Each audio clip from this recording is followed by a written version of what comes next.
Easy was speechless. No teacher had ever encouraged him before.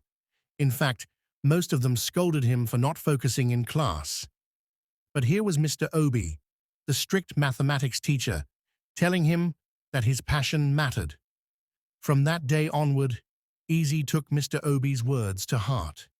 Every day after school, he visited a small art shop in town, where an elderly artist, Mr. Hassan, took him under his wing.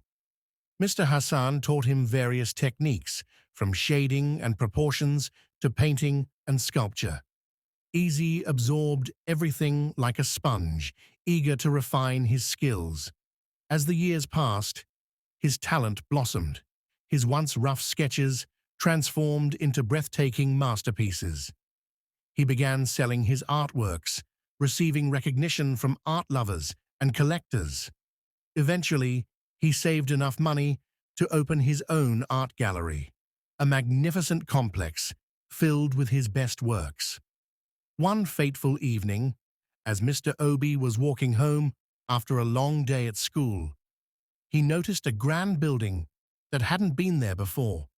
Curious, he moved closer and was stunned to see that it was an art gallery, Easy's art gallery.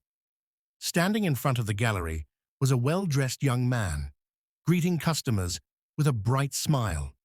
Mr. Obi recognized him instantly. "Ease," he called out, his voice laced with disbelief.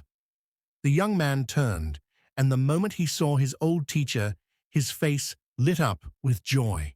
Without hesitation, he rushed to Mr. Obi and prostrated before him, a sign of deep respect. "Good evening, sir," as he said excitedly. Mr. Obi smiled. "My boy, what are you doing here at this hour?" Easy chuckled. "Sir, you mean you don't recognize this place?" Mr. Obi looked around, taking in the elegant paintings and sculptures displayed within the gallery. "This is my art gallery, sir," as he explained, beaming with pride. "I own this entire complex." Mr. Obi's eyes widened. "You mean this is yours?" "Yes, sir," Easy nodded enthusiastically. "And it's all thanks to you. Do you remember that day in class when you caught me drawing you instead of paying attention to mathematics?" Mr. Obi laughed. "Of course I do." "Well, sir," Ez continued, "your advice changed my life. You told me to nurture my talent, and I did. I worked hard, learned from the best, and now, here I am. This gallery is my dream come true." Guys, please drop conclusion in the comments section if you would like to hear how the story ends.